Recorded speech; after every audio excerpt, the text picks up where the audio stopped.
If you don't have clients or customers, ask yourself if you're making offers. If you don't have as many clients or customers as you would like, ask yourself how often you make offers. I recently got this note from an online language teacher sharing why they can't get clients.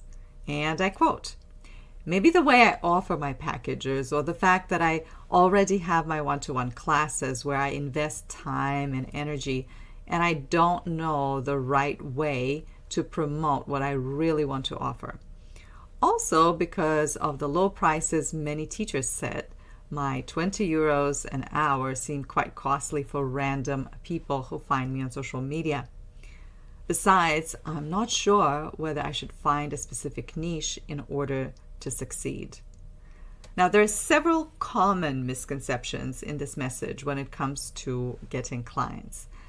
The teacher believes that, number one, there has to be the right way to promote. Number two, the sales aren't happening because other people are charging less.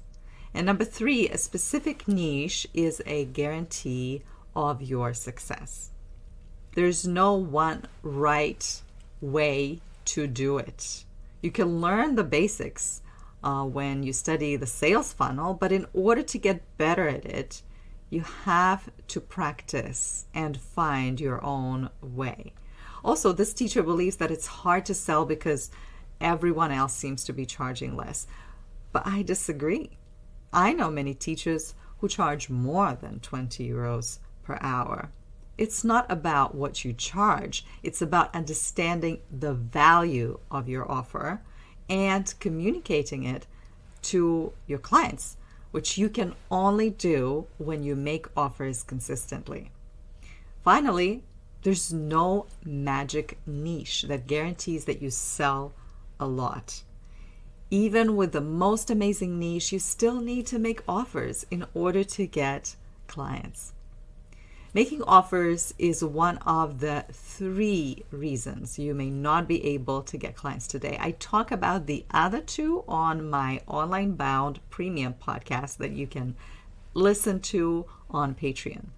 But the most common reason is teachers are not making offers and instead waiting for people to come to them.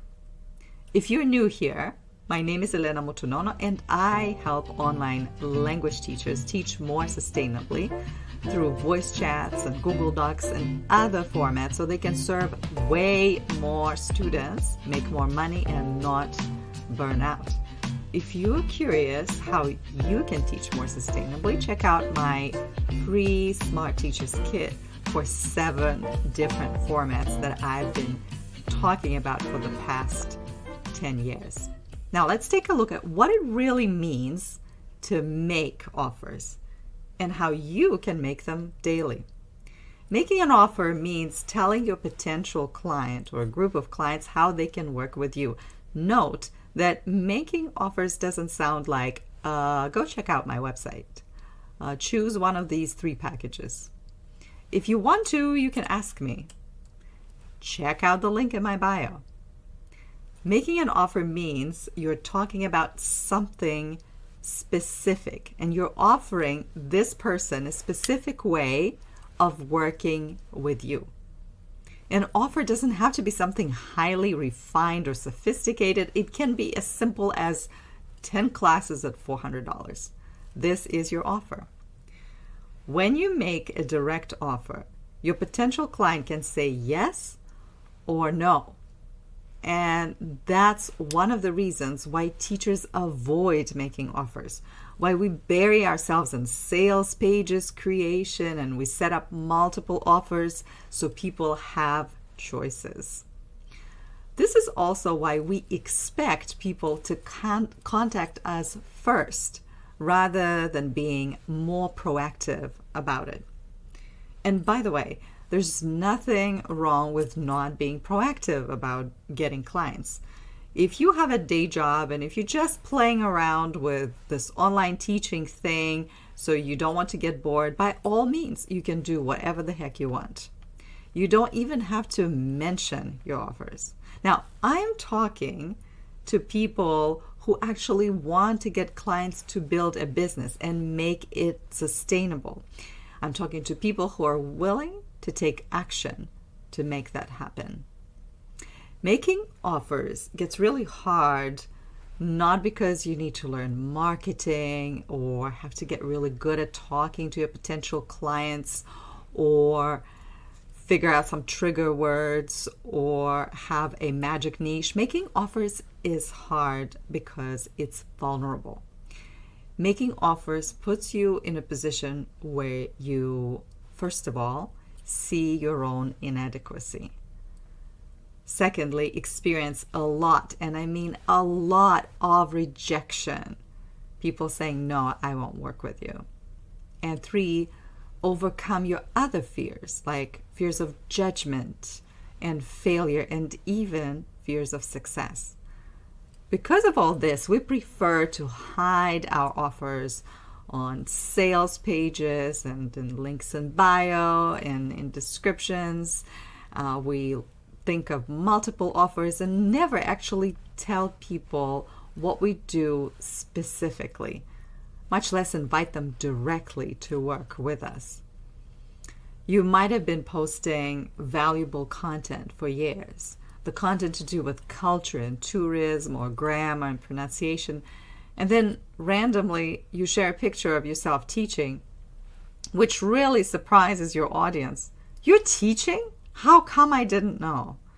People do not know. They cannot assume that just because you're talking about grammar, you are looking for clients. If you do make offers, but never deal with the emotions that come up from that, like fear, anxiety, anger, disappointment, in the end you will burn out and begin hiding. That's why many teachers quit and start again later and continue the cycle over and over again and don't know why this happens to them. Emotions are real, y'all. And if you're not able to stay consistent, it's not always because of the lack of the right planner, or maybe you have this crazy life. Who doesn't, right? Often it's because of the burden of all these unprocessed emotions that don't let you do your best productive work. Actually, in my latest podcast episode on Online Bound Premium, I talk about the 3 fears that used to keep me from making offers and how to overcome them. This might be helpful for you. So let's say you've come up with a plan of how to support yourself through rough times. But how do you make offers? What does that really mean? Well, I'll be talking about 3 types of offers. The first one is the free offer. Again, it's important that you are specific about it, offering it to an audience that's paying attention. And if they're not really familiar with you, the offer has to be free. It's like a test taste, you know? A lead magnet might be a good idea, and generally that's what people talk about. But a free session or a free event like weekly conversation club or a book club increases your chances to get clients faster about 10 times. Number 2, the second type of offer that you make is a paid offer. So when all these people come to your event, what is the next step? When they're able to see you in action, you don't want to leave them hanging. Make that offer. They may say no, and you learn how to make the offer better. But if you don't make that offer, your chances of getting a client are 0 right away.